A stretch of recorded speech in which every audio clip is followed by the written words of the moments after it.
नमस्कार, स्वागत आहे आपल्या सर्वांचं आपल्या एस के एज्युकेशन या ऑनलाईन लर्निंग प्लॅटफॉर्मवर आणि आपल्या सरळ सेवा बॅचमध्ये. आजचं हे आपलं जे सेशन आहे हे सरळ सेवा विद्यार्थ्यांसाठी आहे. जे विद्यार्थी सरळ सेवेची तयारी करत आहेत, आगामी काळात तलाठी एक्झाम येणार आहे, आरोग्य सेवकच्या विविध एक्झाम्स येणार आहे, जलसंपदा आणि समाज कल्याण विभागातर्फे वेगवेगळ्या जागा, तलाठी अशा प्रकारच्या जागा येणार आहेत. तर यासाठी आपल्याला तयारी करायची आहे. त्यासाठी आपल्या सरळ सेवा इंग्लिश ऑनलाईन कोर्समध्ये आपण हे लाईव्ह सेशन्स स्टार्ट केलेले आहेत. आजचं आपलं हे तिसरं सेशन आहे आणि या सेशनमध्ये आपण 2019मध्ये जो तलाठीचा पेपर झाला होता 3 जुलै 2019ला दुपारी 2:30 वाजेच्या शिफ्टमध्ये जो पेपर झाला होता त्या ऑनलाईन पेपरमध्ये इंग्रजीचे जे प्रश्न आले होते त्या प्रश्नांचं ॲनालिसिस आपण करणार आहोत. त्या प्रश्नांना आपण व्यवस्थितरित्या समजून घेणार आहोत आणि अगदी तशाच प्रकारचे प्रश्न आगामी काळात होणाऱ्या सरळ सेवा परीक्षांमध्ये आपल्याला विचारले जाऊ शकतात. सध्या आपली सरळ सेवा परीक्षा जी आहे ही सरळ सेवा परीक्षा TCS म्हणजेच टाटा कन्सल्टन्सी सर्व्हिसेसद्वारे घेण्यात येणार आहे. रिसेंटली म्हाडाची जी एक्झामिनेशन्स आहेत ते एक्झामिनेशन टाटा कन्सल्टन्सी सर्व्हिसेसद्वारे घेण्यात आली होती आणि त्या ठिकाणी तुम्ही स्वरूप पाहिलेलं असेल, पॅटर्न पाहिलेलं असेल की किती वेगळ्या पद्धतीचे प्रश्न जे आहेत ते सरळ सेवा पेपर्समध्ये आपल्याला विचारण्यात आलेले होते. त्यामध्ये पॅराजंबल्सचे क्वेश्चन्स होते, त्यामध्ये एरर डिटेक्शनचे प्रश्न होते, त्यामध्ये पॅराग्राफ्सवर आधारित प्रश्न होते, EDMsवर आधारित प्रश्न होते आणि काही लिमिटेड ग्रामर्सचे टॉपिक्स जे होते त्यावर आपल्याला प्रश्न विचारले होते. आपण सुरुवातीला या सेशनमध्ये काय करणार आहोत की आत्तापर्यंत जे काही तलाठीचे पेपर्स झालेले आहेत ऑनलाईन त्या पेपर्समध्ये आलेल्या प्रश्नांचं ॲनालिसिस करून घेणार आहोत आणि त्यानंतर रिसेंटली म्हाडामध्ये ज्या पद्धतीने TCSने प्रश्न विचारले त्या पद्धतीने आपण सराव करून घेणार आहोत आणि आणखी काही मॉडेल क्वेश्चन पेपर्स आहेत त्यांचाही आपण सराव करून घेणार आहोत, जेणेकरून जेव्हा तलाठी, जलसंपदा, समाज कल्याण या इतर काही परीक्षा आयोजित केल्या जातील आणि त्या जेव्हा टाटा कन्सल्टन्सी सर्व्हिसेसद्वारे घेण्यात येतील तेव्हा त्यामध्ये ज्या पॅटर्नवर आपल्याला प्रश्न विचारले जातील त्या पॅटर्नची पूर्व पद्धतीने आपली पूर्ण तयारी झालेली असेल आणि पूर्ण प्रॅक्टिस झालेली असेल आणि ते पॅटर्न आपल्याला अवघड वाटणार नाही आणि त्या पॅटर्नचे प्रश्न जे आहेत ते नेमके कसे सोडवायचे याचं आकलनही तुम्हाला झालेलं असेल. आणि म्हणून सुरुवातीला आपण पहिले जे ऑनलाईन पेपर झालेले आहेत त्यांचं ॲनालिसिस करत आहोत आणि नंतर आपलं जे पॅटर्न असेल ते पॅटर्न हळूहळू चेंज होत जाईल आणि त्यामध्ये प्रश्नांची जी काठिण्य पातळी आहे तीही वाढत जाईल. आता हा जो पेपर आहे या पेपरच्या प्रश्नांचा ॲनालिसिस आपण करूया. पहिला प्रश्न आहे choose the correct form of tense. पहिला प्रश्न टेन्सवर विचारण्यात आलेला आहे आणि सांगितलेलं आहे choose the correct form of tense. टेन्सचा करेक्ट फॉर्म आपल्याला चूज करायचा आहे फॉर द गिवन सेंटेन्स, दिलेल्या सेंटेन्ससाठी. मग सेंटेन्स काय आहे? When he blank the result. म्हणजे या ठिकाणी वेन हा शब्द आहे, त्यानंतर ही हा सब्जेक्ट आहे, त्यानंतर एक ब्लँक दिलेली आहे आणि नंतर आहे द रिझल्ट्स. आता वेनने सुरू होणारा क्लॉज हा नेहमी सबऑर्डिनेट क्लॉज असतो, त्यामुळे वेन सोबत नेमका कोणता टेन्स येईल हे निश्चित करेल मेन क्लॉजमध्ये नेमकं काय आहे. मग हा जो आहे पुढे हा मेन क्लॉज आहे आणि या मेन क्लॉजबद्दल जर तुम्ही चर्चा केली तर मेन क्लॉजचा ही जो आहे हा एक सब्जेक्ट आहे आणि त्याच्यानंतर हा गॉट जो आहे हा गॉट काय आहे? व्हर्बचा सेकंड फॉर्म आहे. मग इथे बघा he got off the chair म्हणजे तो चेअरवरनं उठला. ही गॉट ऑफ चेअर म्हणजे तो चेअरवर बसलेला होता आणि चेअरवरून अचानक उठला. अँड आता इथे बघा अँड, जर अँडच्या आधी इथे सब्जेक्ट नंतर V2 आहे तर इथे अँड नंतर देखील आपल्याला व्हर्बचा सेकंड फॉर्म यूज करावा लागणार. जर तुमच्या लक्षात येत असेल की हे मेन क्लॉजचं सेंटेन्स आहे, इथे सब्जेक्ट नंतर हा V2 यूज केलेला आहे गॉट आणि नंतर पुढे अँड म्हटलेलं आहे, तर अँड नंतर पुढे आपल्याला काय यूज करावं लागणार आहे? V2 यूज करावा लागणार आहे. म्हणजे ही आहे पहिली ब्लँक आणि ही आहे दुसरी ब्लँक. तर दुसऱ्या ब्लँकमध्ये व्हर्बचा सेकंड फॉर्म यायला पाहिजे. दुसऱ्या ब्लँकमध्ये जर व्हर्बचा सेकंड फॉर्म यायला पाहिजे तर पहिल्या ऑप्शनमध्ये जम्प हा V1 असल्यामुळे पहिलं ऑप्शन एलिमिनेट झालं. दुसऱ्या ऑप्शनमध्ये जम्पिंग ING फॉर्म असल्यामुळे B ऑप्शन कॅन्सल झालं. तिसऱ्या ऑप्शनमध्ये जम्पिंग ING फॉर्ममध्ये असल्यामुळे तिसरं ऑप्शनही कॅन्सल झालं. चौथ्या ऑप्शनमध्ये बघा जम्प्ड जे आपल्याला दिसतंय हे V2 दिसतंय, म्हणजे हे आपलं करेक्ट ऑप्शन होणार. आणि जर तुमचा मेन क्लॉज जर V2 ने येत आहे तर वेनने सुरू होणारा क्लॉजही सब्जेक्ट नंतर V2 घेणार, म्हणजे या ठिकाणी ही नंतर देखील व्हर्बचा सेकंड फॉर्म येणार. मग बघा हियर्स हा व्हर्बचा फर्स्ट फॉर्म आहे, गेट हा व्हर्बचा फर्स्ट फॉर्म आहे, वॉज गेटिंग हा व्हर्बचा ING फॉर्म आहे आणि हर्ड जर पाहिला तुम्ही तर हा व्हर्बचा सेकंड फॉर्म आहे. म्हणजे ऑप्शन D जे आहे हे या ठिकाणी अगदी बरोबर आहे. मग हा प्रश्न समजून घेण्यासाठी तुम्हाला टेन्स हे चॅप्टर पूर्ण बघावं लागेल. मी आपल्या ऑनलाईन कोर्समध्ये टेन्स या चॅप्टरमध्ये जवळपास 19 व्हिडिओज घेतलेले आहेत. या 19 व्हिडिओजमध्ये प्रत्येक बारीक सारीक गोष्ट मी तुम्हाला समजून सांगितलेली आहे की V1 कुठे वापरला जातो, V1ला S कुठे लावला जातो, V2 कुठे वापरला जातो, प्रेझेंट इंडेफिनिट टेन्सचे नियम काय आहेत, पास्ट इंडेफिनिट टेन्सचे कन्सेप्ट्स काय आहेत. आणि हा जो प्रश्न होता, हा प्रश्न या ठिकाणी जो देण्यात आलेला होता हा पास्ट इंडेफिनिट टेन्सवर होता, म्हणजेच हा V2 वर आधारित प्रश्न होता. म्हणजे या ठिकाणी टेन्स जो फॉर्ममध्ये आलेला आहे तो फॉर्म आहे पास्ट इंडेफिनिट टेन्स. क्लिअर आहे. त्यामुळे प्रत्येक प्रश्न जर तुम्हाला व्यवस्थित समजून घ्यायचा असेल तर आधी आपल्या ऑनलाईन कोर्समधील जी सर्व रेकॉर्डेड लेक्चर्स आहेत, 199 रेकॉर्डेड लेक्चर्स आहेत, त्यामध्ये noun, pronoun, adjective degree, interchange the degree, verb, tense, question tag, narration, active voice, passive voice, preposition, article, conjunction, mood, clauses, types of sentences या प्रकारचे सर्व चॅप्टर्स मी कव्हर केलेले आहेत. ते एकदा तुम्ही व्यवस्थित बघा आणि ते बघितल्यानंतर मग तुम्ही या प्रश्नांना सोडवण्याचा प्रयत्न करा किंवा हे प्रश्नांचं जे ॲनालिसिस केलेले व्हिडिओज आहेत हे तुम्ही बघण्याचा प्रयत्न करा. नक्कीच तुम्हाला फायदा होईल आणि तुम्हाला समजेल देखील की मी काय बोलतोय. नाही तर तुम्ही डायरेक्टली जर हे सेशन या ठिकाणी अटेंड करत असणार आणि मागचं काहीही तुम्ही केलेलं नसेल तर हे तुम्हाला काही म्हणजे एवढं विशेष वाटणार नाही आणि याच्यातनं तुम्हाला फक्त 40 to 50% समजणार, बाकीचं तुम्हाला समजणार नाही. म्हणून हे समजून घेण्यासाठी तुम्ही आधी रेकॉर्डेड लेक्चर्स जी आहेत ते व्यवस्थित बघायची आहेत. यानंतर आपला आता दुसरा प्रश्न आहे. दुसरा प्रश्न आहे choose the option that best punctuates the sentence. बघा कोणतेही सरळ सेवा परीक्षा असो त्यामध्ये कंपल्सरी 2 प्रश्न आपल्याला पंक्च्युएशन या टॉपिकवर विचारले जातात, पंक्च्युएशन या चॅप्टरवर विचारले जातात. रेकॉर्डेड लेक्चरमध्ये मी पंक्च्युएशन सुद्धा कव्हर केलेलं आहे. मेन टॉपिक्स मी तुम्हाला सांगितलेले आहे की पंक्च्युएशनवर कशा पद्धतीने प्रश्न विचारले जातात आणि आत्तापर्यंत पंक्च्युएशनवर कशा पद्धतीने सरळ सेवा परीक्षांमध्ये प्रश्न विचारण्यात आलेले आहेत तो व्हिडिओ देखील मी त्या ठिकाणी तुमच्यासाठी उपलब्ध करून दिलेला आहे. तो व्हिडिओ देखील तुम्ही पाहू शकतात आणि हा प्रश्न त्याच प्रकारचा आहे. मग बघा, the traffic policeman sed don't go that way, it's not permitted. आता इथे बघा द ट्रॅफिक पोलिसमॅन सेड आहे म्हणजे हे काय आहे, डायरेक्ट स्पीचचं एक वाक्य आहे. द ट्रॅफिक पोलिसमॅन सेड म्हणजेच काय की द ट्रॅफिक पोलिसमॅन सेड नंतर आपल्याला एक कॉमा मिळाला पाहिजे. मग आपण बघू शकतो द ट्रॅफिक पोलिसमॅन सेड नंतर या ठिकाणी आपल्याला कॉमा मिळतोय म्हणजे पहिलं सेंटेन्स ग्रामॅटिकली पंक्च्युएशन बरोबर असेल. दुसऱ्या सेंटेन्समध्ये देखील आपल्याला सेड नंतर कॉमा मिळतोय, हे देखील बरोबर आहे. तिसऱ्या सेंटेन्समध्ये देखील सेड नंतर कॉमा आहे आणि चौथ्या सेंटेन्समध्ये देखील सेड नंतर कॉमा आहे. म्हणजे कॉमा असायला पाहिजे होता आणि तो 4ही सेंटेन्सेसमध्ये दिलेला आहे. आता कॉमा झाल्यानंतर आपल्याला डबल इन्व्हर्टेड कॉमा स्टार्ट करावा लागेल. मग आपण बघू शकतो इथे देखील डबल इन्व्हर्टेड कॉमा आहे, इथे देखील डबल इन्व्हर्टेड कॉमा आहे, इथे देखील डबल इन्व्हर्टेड कॉमा आहे, इथे देखील डबल इन्व्हर्टेड कॉमा आहे. आता या ठिकाणी जे दुसरं सेंटेन्स सुरू होणार त्या दुसऱ्या सेंटेन्सचं पहिलं लेटर कॅपिटल असणार. म्हणजे या ठिकाणी डोंटचा डी कॅपिटल पाहिजे, डोंटचा डी कॅपिटल पाहिजे, डोंटचा डी कॅपिटल पाहिजे, डोंटचा डी कॅपिटल पाहिजे, बरोबर आहे. त्यानंतर बघा या ठिकाणी डोंट म्हणजे एन नंतर ॲपॉस्ट्रॉफी टी आहे, इथेही एन नंतर ॲपॉस्ट्रॉफी टी आहे, इथेही डोंट नंतर एन नंतर ॲपॉस्ट्रॉफी टी आहे आणि इथेही ॲपॉस्ट्रॉफी टी आहे. आता डोंट हा जो शब्द आहे हा एक आज्ञार्थी वाक्याची सुरुवात करतो. डोंट हा जो शब्द आहे हे इम्पेरेटिव्ह सेंटेन्स स्टार्ट करतं आणि इम्पेरेटिव्ह सेंटेन्स सोबत कधीही क्वेश्चन मार्क यूज केला जात नाही. इम्पेरेटिव्ह सेंटेन्स सोबत कधीही क्वेश्चन मार्क यूज केला जात नाही. त्यामुळे इथे तर क्वेश्चन मार्क नाही, इथे देखील क्वेश्चन मार्क नाही, इथे देखील क्वेश्चन मार्क नाही. परंतु हा बघा इथे चौथ्या सेंटेन्समध्ये डोंट नंतर हा जो क्वेश्चन मार्क तुम्हाला दिसत असेल, हा जो क्वेश्चन मार्क आहे हा क्वेश्चन मार्क चुकीचा असल्यामुळे ऑप्शन डी आपलं उत्तर होणार नाही. आता पुढे बघा, don't go that way as it is not permitted. आता बघा हा जो इट इज आहे, हा जो इट इज आहे याला आपण अशा पद्धतीनेही लिहू शकतो, इट करून ॲपॉस्ट्रॉफी देऊन आपण एस लिहू शकतो. म्हणजे या ठिकाणी हा इट्स देखील बरोबर आहे. आणि त्यानंतर बघा नॉट परमिटेड म्हटलेलं आहे, मग फुल स्टॉप दिलेला आहे, मग डबल इन्व्हर्टेड कॉमा कंप्लीट आहे. म्हणजे या ठिकाणी करेक्ट पंक्च्युएशनचा वापर केलेला आहे, योग्य त्या विरामचिन्हांचा योग्य त्या ठिकाणी वापर करण्यात आलेला आहे पहिल्या सेंटेन्समध्ये.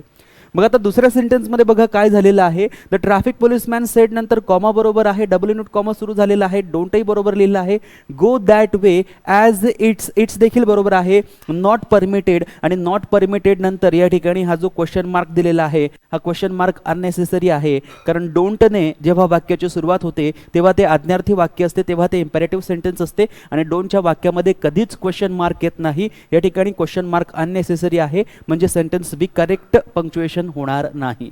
कळतंय सर्वांना? त्यानंतर बघा द ट्रॅफिक पोलिसमॅन सेड नंतर कॉमा आहे, त्यानंतर डबल एंड कॉमा बरोबर आहे, डोंटही बरोबर आहे, गो दॅट वे. आता दॅट वे नंतर इथे क्वेश्चन मार्क जो आलेला आहे हा क्वेश्चन मार्क पूर्णतः अननेसेसरी आहे, याची इथे काहीही गरज नाही, म्हणजे हे देखील कॅन्सल झालं. आधीच डी डोंट नंतर क्वेश्चन मार्कमुळे कॅन्सल झालं, वे नंतर क्वेश्चन मार्क असल्यामुळे सी कॅन्सल झालं, त्यानंतर लास्टला क्वेश्चन मार्क दिल्यामुळे सेंटेन्स बी कॅन्सल झालं. एकच सेंटेन्स शिल्लक राहिलं ऑप्शन ए, आणि हेच सेंटेन्स विरामचिन्हाच्या दृष्टिकोनातून अगदी योग्य आहे. अशा प्रकारचा प्रश्न पुढेही तुम्हाला विचारला जाऊ शकतो, फक्त शब्द बदलवले जातील परंतु पॅटर्न मात्र अशाच पद्धतीचं राहील. त्यामुळे या प्रश्नांकडे सर्वांनी व्यवस्थित लक्षात ठेवायचं आहे की अशा प्रकारचा प्रश्न तुम्हाला विचारला जाऊ शकतो. म्हणून कुठे कुठे आपल्याला कोणकोणती विरामचिन्ह यूज करायची आहेत ते तुम्हाला या प्रश्नाच्या माध्यमातून कळालं असेल, आणि कोणतं विरामचिन्ह हे अननेसेसरी आहे. क्वेश्चन मार्क तीनही सेंटेन्सेसमध्ये अननेसेसरी होता, काहीही गरज नव्हती, तरी देखील त्याला वापरून 3 सेंटेन्सेस चुकवण्यात आली होती, आणि ते तीनही सेंटेन्सेस तीनही ऑप्शन्स चुकीची होती. कळालं सर्वांना? ऑप्शन बी जे आहे, ऑप्शन बी बरोबर येणार नाही, कारण ऑप्शन ए बरोबर असेल. क्वेश्चन मार्क अननेसेसरी आहे. ओके, संदीप सरांचं ऑप्शन ए जे आहे ते अगदी बरोबर आहे. आता बघा पुढचा प्रश्न, choose the appropriate preposition. Correct preposition आपल्याला यूज करायला सांगितलेलं आहे for the given sentence. Sentence आहे द पोलीस अरेस्टेड राजू. पोलिसांनी राजूला अरेस्ट केलं, पोलिसांनी राजूला अटक केली. हिज आणि त्याचे जे काही ॲकम्प्लायसेस असतील, म्हणजे त्याचे जे गुन्ह्यामध्ये सहकारी बांधव जे असतील. ॲकम्प्लाइस म्हणजे काय? ॲकम्प्लिस म्हणजे काय? सहकारी. आणि सहकारी कोणता? जो गुन्ह्यात मदत करतो, तो जो गुन्ह्यामध्ये मदत करतो त्या सहकारीला किंवा त्या मित्राला म्हटलं जातं ॲकम्प्लिस. सो या ठिकाणी बघा the police arrested Raju along with his accomplices, with his accomplices, along accomplices, आणि या ठिकाणी फ्रॉम ॲकम्प्लायसेस दिलेला आहे. मग बघा आपल्याला ही 2 ऑप्शन्स तर कॅन्सल करावीच लागतील, कारण या 2 ऑप्शनचा काहीही या ठिकाणी उपयोग होत नाही. राहिले 2 ऑप्शन, एक आहे अलॉंग विथ आणि दुसरा आहे विथ. मग ज्यावेळेस अलॉंग विथ आणि विथ या 2 मध्ये तुम्हाला कन्फ्युजन होईल त्यावेळेस अलॉंग विथ जास्त करून यूज होणार व्यक्तींसाठी. बघा विथचे वापर अनेक आहे. विथ निर्जीव वस्तूंसाठी सुद्धा यूज केलं जातं, विथ व्यक्तींसाठी सुद्धा यूज केलं जातं, विथ कुणाकडे काहीतरी आहे या अर्थाने देखील यूज केलं जातं. परंतु अलॉंग विथचा अर्थ होतो सह किंवा सोबत, सह किंवा सोबत. So the police arrested Raju आणि his accomplices, along with his ॲकम्प्लायसेस म्हणजे त्याच्या सहकाऱ्यांसह राजूला अरेस्ट पोलिसांनी केलं. सो या ठिकाणी अलॉंग विथ हे जास्त बरोबर असेल, विथ जे आहे हे तितकंसं बरोबर होणार नाही. विथ आणि अलॉंग विथ मध्ये व्यक्तीसाठी अलॉंग विथ जे असेल हे जास्त सुटेबल असेल. विथ हे सर्व ठिकाणी वापरलं जातं, म्हणून विथचा वापर इथे आपण टाळणार. कळलं सर्वांना? यानंतर घेऊया आपला आजचा पुढचा प्रश्न. पुढचा प्रश्न आहे Maharani Gayatri Devi was blank and blank lady. आता बघा इथे महाराणी गायत्री देवी एक नाऊन आहे आणि आपण म्हणू शकतो की वाक्याचं हे एक सब्जेक्ट आहे. त्यानंतर वॉज जो आहे हा एक व्हर्ब आहे.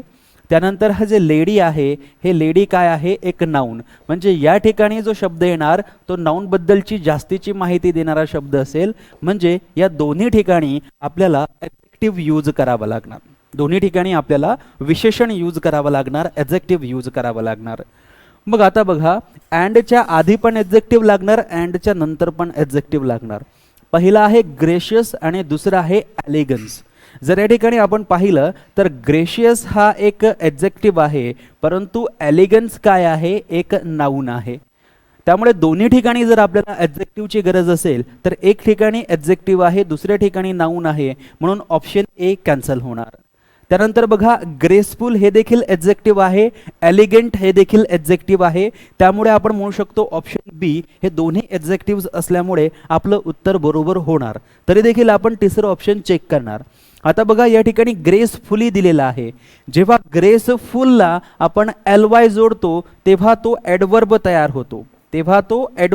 होतो, आणि आपल्याला ॲडजेक्टिव्हची गरज आहे, म्हणून ऑप्शन सी जे आहे हे ऑप्शन सी या ठिकाणी कॅन्सल होणार. आणि त्यानंतर बघा या ठिकाणी ग्रेसफुल जो आहे हा ग्रेसफुल ॲडजेक्टिव्ह आहे, आणि पुन्हा एकदा हा जो एलिगन्स आहे हा एलिगन्स या ठिकाणी नाऊन आहे, आणि म्हणून ऑप्शन डी जे आहे हे ऑप्शन डी कॅन्सल झालं. आता आपल्याकडे एकच ऑप्शन शिल्लक राहिलेला आहे, option B, graceful and elegant lady. So आपण म्हणू शकतो महाराणी Gayatri Devi was a graceful म्हणजे आकर्षक अँड ॲडजेक्टिव्ह लेडी, म्हणजे या ठिकाणी आपल्याला एलिगंट हा ॲडजेक्टिव्ह यूज करावा लागणार आणि एलिगंटचा अर्थही होतो आकर्षक. सो या ठिकाणी एलिगंट लेडी अशा पद्धतीने आपलं ऑप्शन बी जे आहे हे ऑप्शन बी बरोबर असेल. सो आपण सेंटेन्सच्या फॉर्मॅटनुसार किंवा सेंटेन्सच्या फॉर्मॅटवरनं देखील नेमके ब्लँकमध्ये येणारे शब्द कोणते आहे ते देखील आपण शोधू शकतो. यानंतर घेऊया आपला आजचा पुढचा प्रश्न. पुढचा प्रश्न आहे choose the appropriate adjective. Again adjective विचारलेला आहे for the given sentence and the sentence is it is blank to have an education to get a good job. मग आपण म्हणू शकतो it is necessarily to have an education. आपण असंही म्हणू शकतो इट इज नेसेसिएटेड. आपण असंही म्हणू शकतो इट इज नेसेसिटी आणि आपण असंही म्हणू शकतो it is necessary to have an education.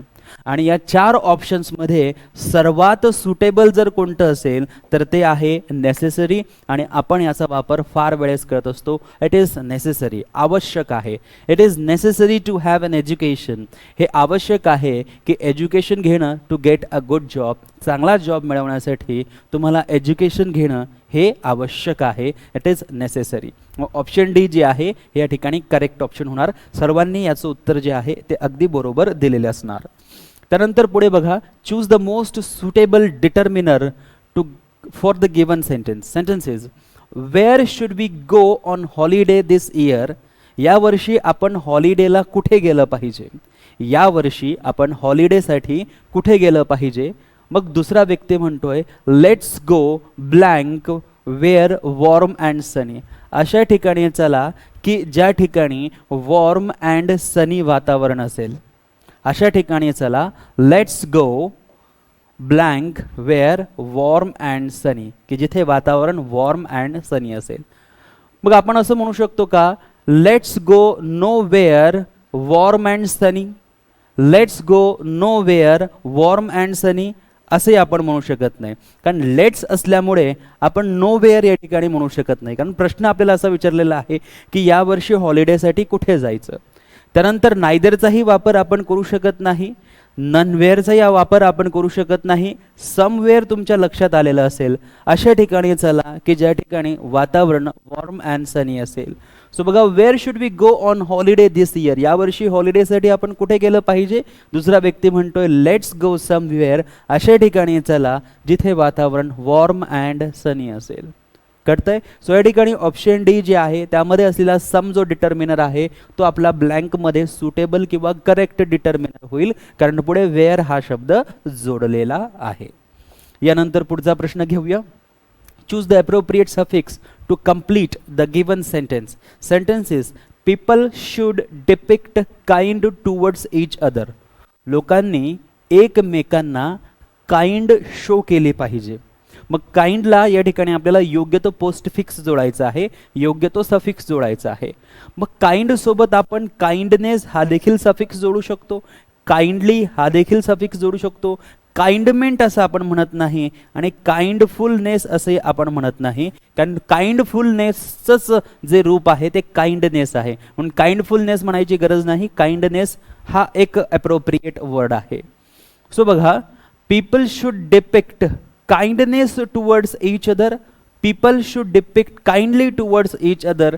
या दोघांमध्ये जर आपण पाहिलं तर काइंडनेस हा शब्द अप्रोप्रिएटली फिट होत आहे, काइंडली हा शब्द अप्रोप्रिएटली फिट होत नाही. म्हणून पीपल शुड डिपिक्ट, लोकांनी दाखवली पाहिजे काइंडनेस, दयाळू किंवा काइंडनेस टुवर्ड्स च्या ओर ईच अदर, एकमेकांसोबत लोकांनी काइंडनेस दाखवली पाहिजे.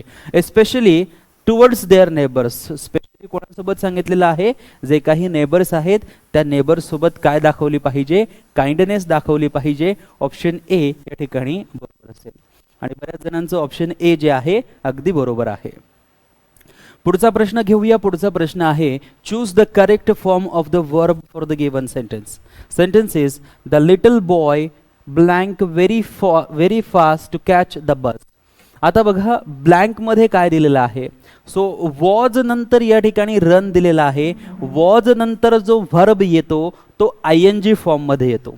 वॉज नंतर जो व्हर्ब येणार तो आयएनजी फॉर्ममध्ये येणार, म्हणजे या ठिकाणी रन चुकीचं आहे. ऑप्शन ए कॅन्सल झालं. त्यानंतर दुसरं ऑप्शन बघा, वॉज नंतर या ठिकाणी रन हा आयएनजी फॉर्ममध्ये आहे, म्हणजे आपण म्हणू शकतो ऑप्शन बी बरोबर आहे. त्यानंतर बघा इज नंतर रन्स येत नाही, इज नंतर रनिंग येणार, आयएनजी फॉर्ममध्ये येणार, म्हणून ऑप्शन सी कॅन्सल झालं. त्यानंतर बघा हॅज नंतर आयएनजी येत नाही, हॅज नंतर V3 येणार, रन रॅन रन, आणि म्हणून या ठिकाणी ऑप्शन डी देखील कॅन्सल होणार. सो करेक्ट या ठिकाणी होणार the little boy was running, the little boy was running very fast to catch the bus. तो जो लहान मुलगा होता तो लहान मुलगा खूप फास्ट धावत होता बस पकडण्यासाठी. यानंतर आपला पुढचा प्रश्न आहे, the animals on the farm decided to hold a meeting. जे फार्म मधील ॲनिमल्स होते त्या ॲनिमल्सने निर्णय घेतला की एक मीटिंग घ्यायची. Decided to hold a meeting, blank discuss the matter. The animals on the farm decided to hold a meeting and discuss the matter. So या ठिकाणी आपल्याला कोणता कंजंक्शन घ्यावा लागेल? अँड आपण घेऊ शकतो, सो घेऊ शकत नाही, म्हणून ऑप्शन सी कॅन्सल होणार. सो बघा, the animals on the farm decided to hold a meeting, त्यांनी एक मीटिंग घेण्याचं ठरवलं, अँड आणि डिस्कस चर्चा करण्याचं ठरवलं त्या मॅटरवर. कोणता तरी मॅटर असेल, कोणता तरी विषय असेल त्यावर. आणि पुढे सांगितलेलं आहे the lion did not want to attend. आता बघा सर्व ॲनिमल्स जे आहेत त्यांनी डिसाईड केलं की मीटिंग घ्यायची. सर्व ॲनिमल्स आहेत त्यांनी डिसाईड केलं की मीटिंग घ्यायची आणि डिस्कस करायचं. आणि दुसरीकडे एक लायन आहे, सिंह आहे, that did not want to attend, की त्याला अटेंड करायचं नाही आहे. म्हणजे पहिलं जे वाक्य आहे या पहिल्या वाक्यामध्ये जे सांगितलं जात आहे अगदी त्याच्या विरुद्ध दुसऱ्या वाक्यामध्ये सांगितलं जात आहे. म्हणजे पहिल्या वाक्याच्या विरोधात दुसरं वाक्य असल्यामुळे दुसरं वाक्य हे बटने सुरू होणार. आणि म्हणून या ठिकाणी जरी पहिलं ऑप्शन अँड असलं तरी दुसरं ऑप्शन बट असणं आवश्यक आहे. म्हणून बी इफ कॅन्सल होईल आणि डी सो कॅन्सल होईल. सो ऑप्शन ए या ठिकाणी बरोबर होणार. पहिल्या ब्लँकमध्ये अँड आणि दुसऱ्या ब्लँकमध्ये बट. आता आपलं सेंटेन्स बरोबर होणार, the animals on the farm, फार्ममधील जे ॲनिमल्स होते decided to hold a meeting, त्यांनी निर्णय घेतला की एक मीटिंग घ्यायची, अँड आणि डिस्कस द मॅटर, जे काही मॅटर आहे त्यावर चर्चा करायची. बट परंतु the lion did not want to attend, परंतु लॉयन जो होता त्याला अटेंड करायचं नव्हतं. सो अशा ठिकाणी आपल्याला अँड आणि बट हे दोन कंजंक्शन्स अप्रोप्रिएटली यूज करता येतील. म्हणून ऑप्शन ए जे आहे हे करेक्ट ऑप्शन होईल. प्रश्न क्रमांक 10, choose the appropriate conjunction for the given sentence. The animals on the farm हा प्रश्न रिपीट झालेला आहे. पुढचा प्रश्न घेऊया.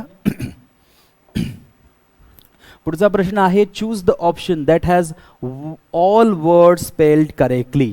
3 शब्द दिलेले आहेत प्रत्येक ऑप्शनमध्ये. त्या ऑप्शनमधील प्रत्येक शब्द हा ग्रॅमॅटिकली करेक्ट असला पाहिजे. तो आपल्याला शोधायचा आहे की कोणत्या ऑप्शनमध्ये 3ही शब्द ग्रॅमॅटिकली करेक्ट आहे, पंक्च्युएशनने करेक्ट आहे किंवा स्पेलिंगने करेक्ट आहे. आता बघा या ठिकाणी THEIF लिहिलेला आहे, थीफ. तुम्हाला थीफचं स्पेलिंग माहिती असेल, THIEF, थीफ म्हणजे कोण? चोर. सो पहिल्या ऑप्शनमध्ये जर थीफचं स्पेलिंग तुम्ही पाहिलं तर THEIF दिलेलं आहे की जे चुकीचं आहे, म्हणजे पहिलं ऑप्शन या ठिकाणी चुकीचं होणार. दुसऱ्या ऑप्शनमध्ये बघा थीफचं स्पेलिंग बरोबर आहे, तिसऱ्या ऑप्शनमध्ये थीफचं स्पेलिंग बरोबर आहे, चौथ्या ऑप्शनमध्येही थीफचं स्पेलिंग बरोबर आहे. आता रिसीव्हचं स्पेलिंग बघा. रिसीव्हचं स्पेलिंग जे असणार ते RECEIVE असं असणार. RECEIVE असं असणार. मग आपण जर पाहिलं तर पहिलं ऑप्शन तर कॅन्सलच झालेलं आहे. दुसऱ्या ऑप्शनमध्ये बघा RECI म्हटलेलं आहे, परंतु RECI असं न राहता RECE असं असायला हवं होतं. म्हणजे ऑप्शन बी देखील या ठिकाणी कॅन्सल होणार, कारण ऑप्शन बीचा दुसरा शब्द चुकीचा आहे. यानंतर बघा RECEIVE, RECEIVE जे सी आणि डी मध्ये रिसीव्हचं स्पेलिंग अगदी बरोबर आहे. त्यानंतर बघा पेशंटचं स्पेलिंग. पेशन्स या ठिकाणी PATIENCE पेशन्स. मग बघा PATIENCE म्हणजे इथे तीनही शब्द अगदी बरोबर आहे. आणि आता बघा चौथ्या ऑप्शनमध्ये PATI बरोबर आहे, EN बरोबर आहे, परंतु हा S चुकीचा आहे, म्हणून ऑप्शन डी कॅन्सल होणार. एकच ऑप्शन शिल्लक राहिलं ऑप्शन सी, आणि हेच आपलं करेक्ट उत्तर होणार. सो सर्वांचं ऑप्शन सी जे आहे, तानाजी सर यांचं option C, Anita madam option C बरोबर आहे, किरण सर यांचं ऑप्शन सी जे आहे बरोबर आहे. बघा पुढचा प्रश्न. Choose the correct form of the verb is in agreement with the subject. एक करेक्ट वर्ब आपल्याला शोधायचा आहे की जो सब्जेक्ट सोबत करेक्टली ॲग्री असेल. मग बघा ऑल द पीपल, इथे सरळ सरळ सांगितलेलं आहे ऑल द पीपल. ऑल म्हणजे संपूर्ण आणि पीपल म्हणजे या ठिकाणी प्लुरल नाऊन आहे. सो आपल्याला वर्ब जो घ्यावा लागणार तो प्लुरल घ्यावा लागणार. सो इज हा वर्ब प्लुरल नाही, आर हा वर्ब प्लुरल आहे, हॅज हा वर्ब सिंग्युलर आहे, हॅव हा वर्ब प्लुरल आहे, म्हणजे एकतर आर किंवा हॅव आपल्याला घ्यावं लागेल. मग इथे जर तुम्ही पाहिलं तर स्टँडिंग हा ING फॉर्ममध्ये आलेला शब्द आहे आणि ING फॉर्मच्या आधी हॅव लिहिला जात नाही, म्हणून हॅव कॅन्सल होणार. एकच ऑप्शन शिल्लक राहिलं ऑप्शन बी, म्हणजे या ठिकाणी आपल्याला आर घ्यावा लागेल. आर का घेतला? कारण आर नंतर वर्ब ING फॉर्ममध्ये येतो, हॅव नंतर वर्ब ING फॉर्ममध्ये येत नाही.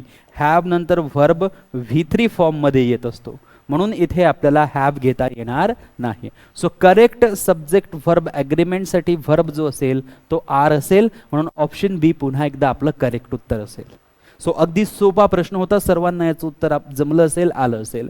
पुढचा प्रश्न बघा. Choose the option that correctly spells the word to be filled in the given sentence. Sentence is the blank of the school said that the boy behaved like an blank. आता बघा या ठिकाणी the blank of the school म्हणजे कुणीतरी जो आहे तो कुणीतरी काय आहे? स्कूलचा कुणीतरी आहे. जे ब्लँक असेल तो स्कूलचा कुणीतरी असणार. मग बघा स्कूलचा कोण असेल? तर स्कूलचा प्रिन्सिपल असेल. जनरली कॉलेज किंवा स्कूलचे काय असतात? प्रिन्सिपल असतात. आणि हे जे प्रिन्सिपल असतात, हे जे प्राचार्य असतात किंवा हे जे मुख्य लोक असतात, यांच्या स्पेलिंगमध्ये शेवटी PAL येत असतं. जे प्राचार्य लोक असतात यांच्या प्रिन्सिपलच्या स्पेलिंगमध्ये शेवटी PAL येत असतं, आणि म्हणून इथे PLE वाला प्रिन्सिपल चुकीचा आहे. इथे प्रिन्सिपल PAL वाला बरोबर आहे, इथे प्रिन्सिपल PAL वाला बरोबर आहे, आणि इथे प्रिन्सिपल PEL हे अगदी चुकीचं आहे. असा कोणताही शब्द नाही, म्हणून आपल्याकडे एकच ऑप्शन शिल्लक राहिलं बघा, ऑप्शन बी, आणि हेच आपलं करेक्ट ऑप्शन होणार.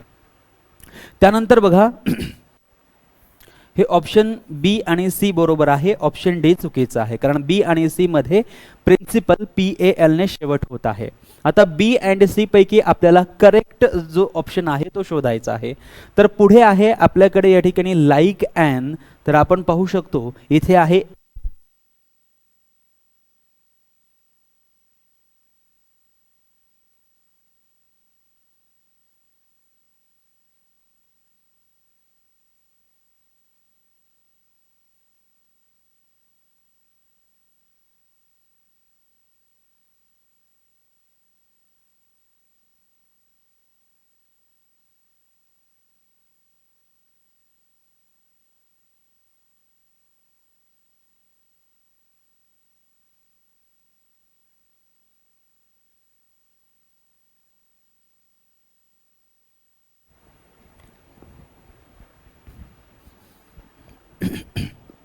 आता आवाज येतोय सर्वांना?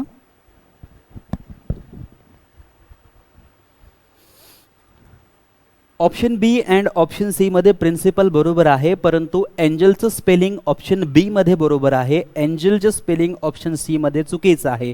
ई पासून एंजलचं स्पेलिंग सुरू होत नाही, म्हणून ऑप्शन सी कॅन्सल झालं. एकच ऑप्शन शिल्लक राहिलं ऑप्शन बी. सो सेंटेन्स होणार the principal of the school said that. स्कूलच्या प्रिन्सिपलने म्हटलं said that the boy behave, तो जो मुलगा आहे तो बिहेव करतोय, वर्तणूक करतोय लाईक एन एंजल, एंजल सारखी त्याची वर्तणूक होती. यानंतर आपला आजचा पुढचा प्रश्न पाहूया. पुढचा प्रश्न आपल्या समोर आहे. पुढचा प्रश्न आहे choose the option that best expresses the meaning of the highlighted idiom and phrase. आणि हायलाइटेड इडियम जी आहे ती आहे वे ऑफ द मार्क.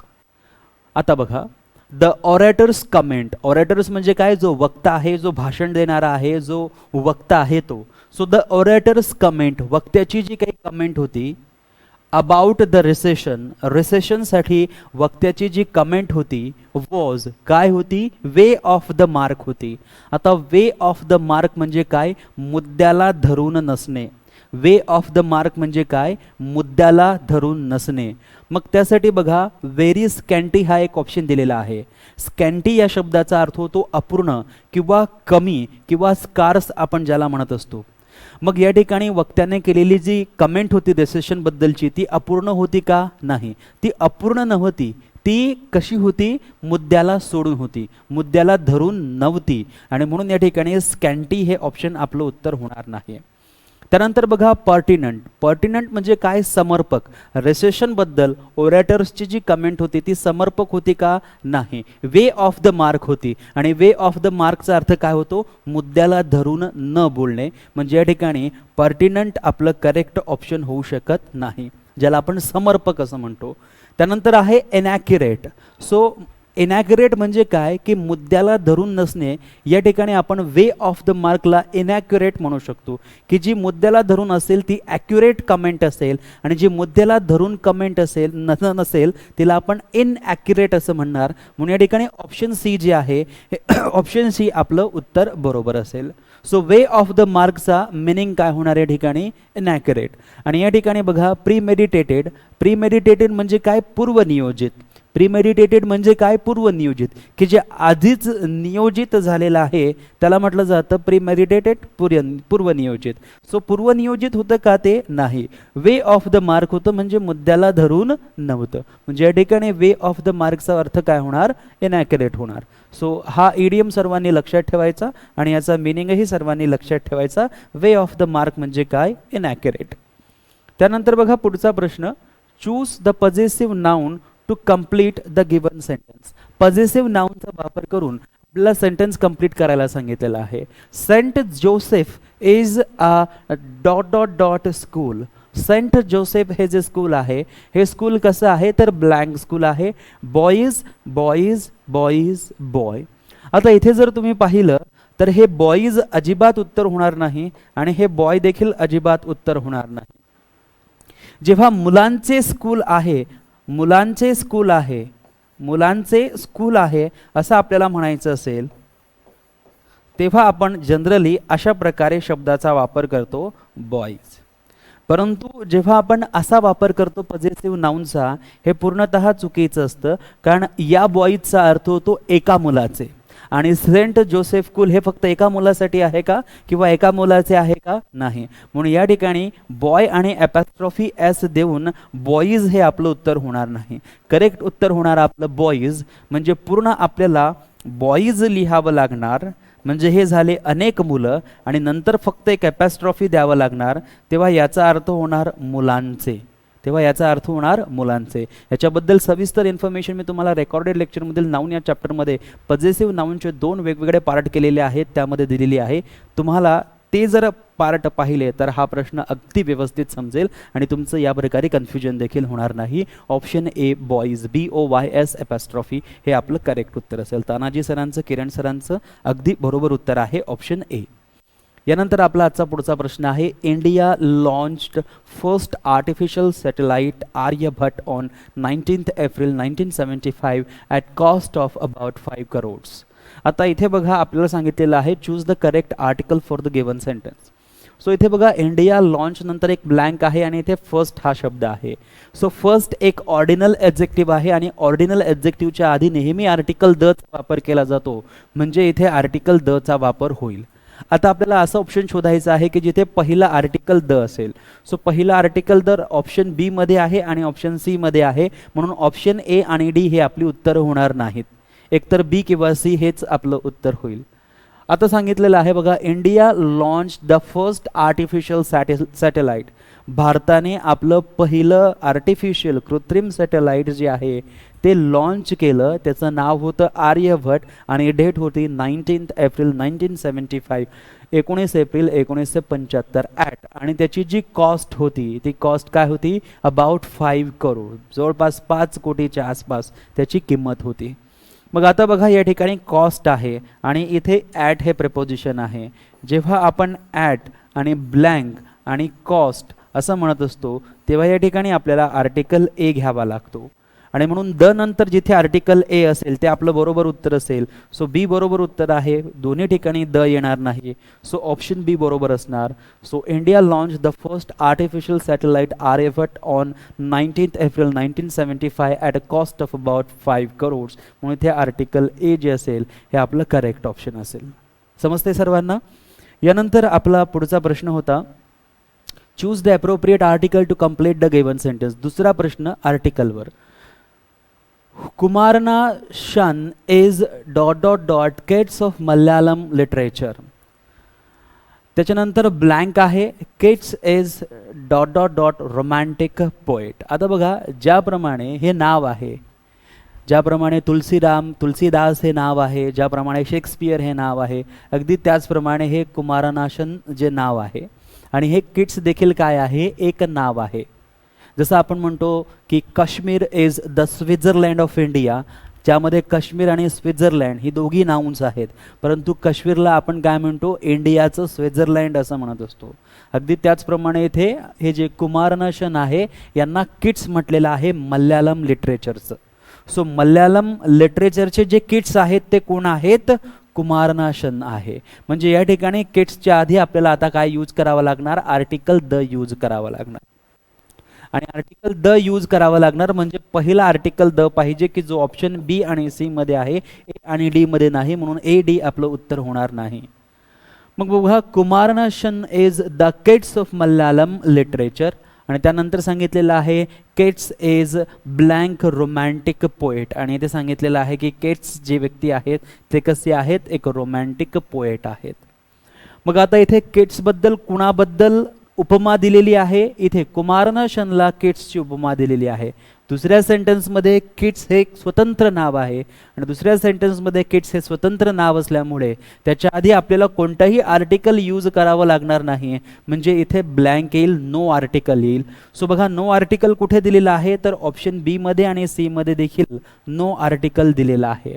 आणि इथे सांगितलेलं आहे की किड्स जे आहेत हे कोण आहेत, एक रोमॅन्टिक पोएट आहे, एक रोमॅन्टिक पोएट आहे. मग जेव्हा आपण म्हणतो एक रोमॅन्टिक पोएट आहे तेव्हा आपण वन म्हणतो आणि वनसाठी आपण आर्टिकल एचा वापर करतो. आपण म्हणणार Keats is a romantic poet. So article A जिथे आहे हे आपलं बरोबर होईल, इथे आर्टिकल ए आहे. सो ऑप्शन सी आपलं बरोबर होईल. ऑप्शन बी आता चुकीचं होईल, म्हणून करेक्ट ऑप्शन जे होणार ते होणार ऑप्शन सी. कळालं सर्वांना. किरण सरांचं ऑप्शन सी जे आहे बरोबर आहे. तर ही होती 17 महत्त्वपूर्ण प्रश्न 3 जुलै 2019 रोजी जो तलाठी पेपर झाला होता त्या पेपरमध्ये आलेले हे सर्व प्रश्न आपण घेतलेली आहे. आणखी काही प्रश्न शिल्लक राहिलेले आहे ते आपण उद्याच्या लेक्चरमध्ये कंटिन्यू करणार आहोत. सुरुवातीला आपण काही महत्त्वपूर्ण प्रश्न जे आहेत ती सुरुवातीला घेत आहोत आणि नंतर जे कमी महत्त्वाची प्रश्न असतील ती आपण थोडं शेवटी घेणार आणि पूर्ण तलाठी पेपर्सचं ॲनालिसिस झाल्यानंतर आपण म्हाडाचं जे काही प्रश्नपत्रिका आहेत त्यांचं ॲनालिसिस सुरू करणार. सो एके बाजूला तुम्हाला पूर्ण ॲनालिसिसचे व्हिडिओज पाहायचे आहेत आणि दुसऱ्या बाजूला रेकॉर्डेड लेक्चर हे तुम्हाला कंपल्सरी बघायचे आहेत. रेकॉर्डेड लेक्चर नावाचं जे फोल्डर आहे त्यामध्ये चॅप्टर वाईज जे व्हिडिओज दिलेले आहेत ते तुम्हाला कंपल्सरी बघायचे आहेत. ते व्हिडिओ बघितले तरच तुम्हाला या व्हिडिओमधील असलेल्या प्रश्नांचं ॲनालिसिस व्यवस्थित समजणार, म्हणून त्यासाठी तुम्हाला ते व्हिडिओज आधी व्यवस्थित बघायचे आहेत. ते व्हिडिओ बघितल्यानंतर तुमचे सर्व कन्सेप्ट्स क्लिअर होतील आणि मग जेव्हा आपण या प्रश्नांची प्रॅक्टिस करणार तेव्हा या प्रश्नांच्या प्रॅक्टिसमध्ये तुम्हाला एक एक पॉईंट लक्षात येईल की हा पॉईंट आपण या चॅप्टरमध्ये अशा पद्धतीने शिकलो होतो, त्यावर हा प्रश्न आपल्याला विचारण्यात आलेला आहे. तेव्हा तुमची लिंकिंग होईल या प्रश्नांसोबत. सो रेकॉर्डेड लेक्चर हे तुमच्यासाठी अत्यंत महत्त्वाचे आहेत आणि ते पाहिलेच पाहिजे. आणि रेकॉर्डेड लेक्चर एका बाजूला पाहणं चालू ठेवा, दुसऱ्या बाजूला ही जी ॲनालिसिसची व्हिडिओज आहेत हे देखील पाहायला सुरुवात करा. तलाठी जी ॲड आहे ही लवकरच येणार आहे आणि ॲड आल्यानंतर आपल्याकडे फक्त 60 दिवसाचा कालावधी शिल्लक असतो किंवा 70 दिवसांचा कालावधी शिल्लक असतो आणि 70 दिवसांमध्ये आपली एक्झामिनेशन येत असते आणि म्हणून आधीपासूनच आपण तयारीत असणं फार गरजेचं आहे. आणि एक कठीण लेवल जी पूर्ण डिफिकल्ट लेवल असेल त्या डिफिकल्ट लेवलपर्यंत आपली प्रॅक्टिस जी आहे ती झाली पाहिजे, जेणेकरून कोणत्याही प्रकारचा प्रश्न जर आपल्याला परीक्षेत विचारला तर त्याचं अचूक उत्तर देता येऊन आपल्याला जास्तीत जास्त मार्क्स इंग्लिश या सब्जेक्टमध्ये घेता आले पाहिजे. त्यासाठी हा पूर्ण कोर्स जो आहे या पूर्ण कोर्समधील सर्व व्हिडिओज तुम्हाला व्यवस्थित बघायचे आहेत. तर आजच्या सेशनमध्ये फक्त इतकंच. भेटूया दुपारी 3 वाजता MPSC लाईव्ह सेशनमध्ये. Thank you so much.